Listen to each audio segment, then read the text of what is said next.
All right, today we are diving deep into a really unique way of looking at the world, the core principles of the Austrian School of Economics.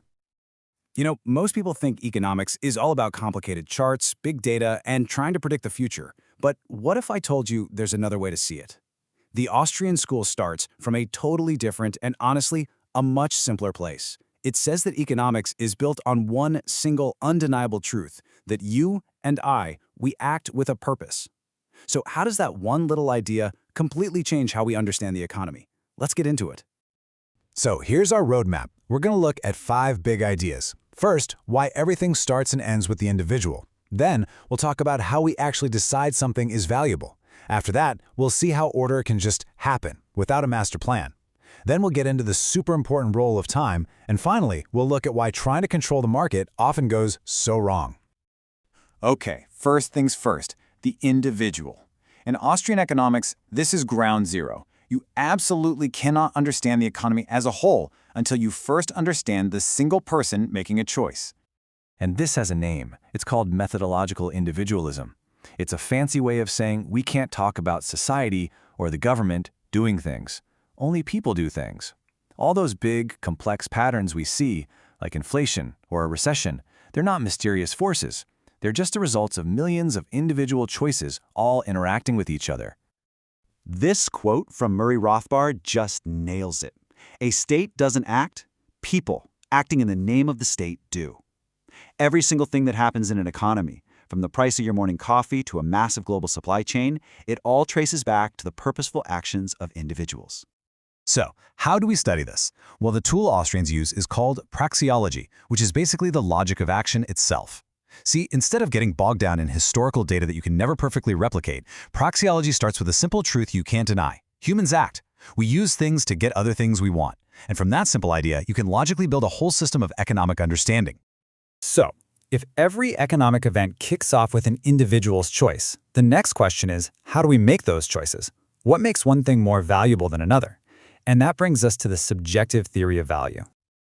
And here is the big, revolutionary idea. Value is not in the thing itself. It's not like its weight or its color.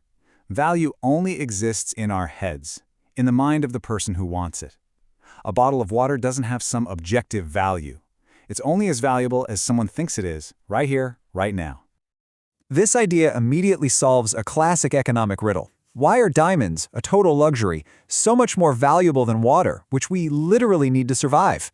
The answer is something called marginal utility. See, we don't choose between all the water and all the diamonds. We choose between the units we actually have.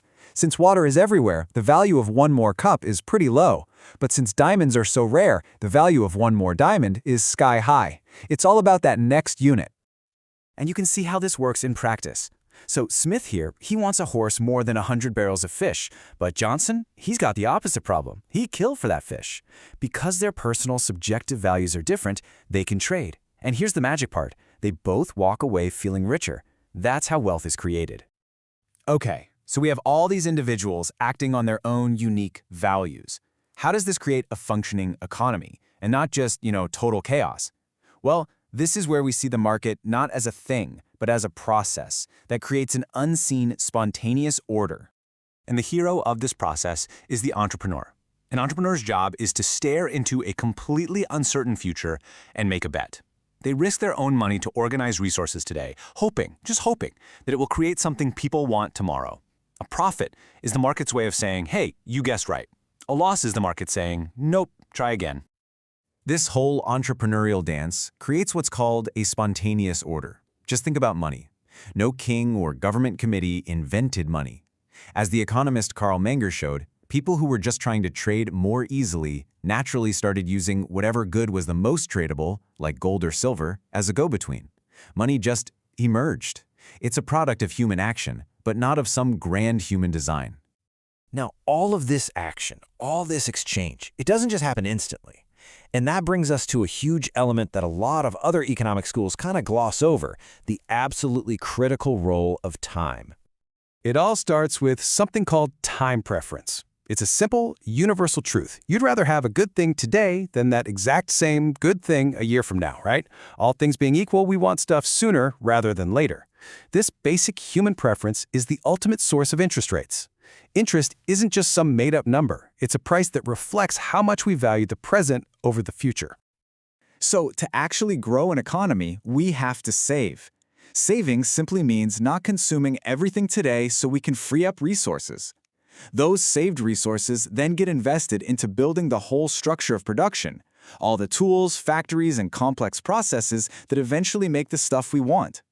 By saving and investing, we can build longer, more complicated, and way more productive ways of doing things, which means more and better stuff for all of us down the road. So if the market naturally coordinates all this, why do we have these massive, painful boom and bust cycles? Well, the Austrian business cycle theory says it's not a failure of the free market. It's actually the result of a central bank messing with that interest rate signal we just talked about. This chart does a great job of showing what happens. Think of that steeper line, AA, as the path of healthy growth, funded by real savings from real people. But when a central bank just prints new money and forces interest rates down, it sends a false signal. That's the flatter line, BB. It tricks entrepreneurs into thinking there are more real savings available than there actually are, so they start all these huge long-term projects that society can't actually afford. That's the artificial boom. The bust, then, isn't the problem. It's the necessary, though painful, cure, when reality sets in and those bad investments have to be cleared out. And that brings us to our final big idea, the Austrian critique of government intervention, which goes way beyond just the business cycle. Let's just take a simple price control, like putting a price cap on bread. I mean, the goal sounds nice, help people afford bread, but the result is always a disaster. The moment you set the price below what the market says it's worth, you get shortages. Then quality starts to drop, black markets pop up, and over time, no one wants to invest in making bread anymore, which makes the shortage even worse. The intervention literally hurts the very people it was supposed to help. This all leads to a really profound conclusion, which was stated so powerfully by Ludwig von Mises: central planning is impossible. Without real prices that come from private property and voluntary trade, a central planner is flying blind. They have no way of knowing what people really want or what the true cost of resources is. It's like trying to build a complex machine without any measurements. You're just groping around in the dark. So there you have it. When you start with the simple idea of an individual making a purposeful choice and you just logically follow it through, the Austrian school gives you this incredibly powerful and coherent way of seeing the economy. It's not some static machine that we can engineer. It's a living, breathing, dynamic process, all driven by human creativity and purpose. And that really leaves us with one last big question to think about. If this incredibly complex and powerful economic order can just emerge all on its own from the free actions of millions of people, what does that really say about the need for someone to be in charge, directing it all from the top? It's a question worth thinking about.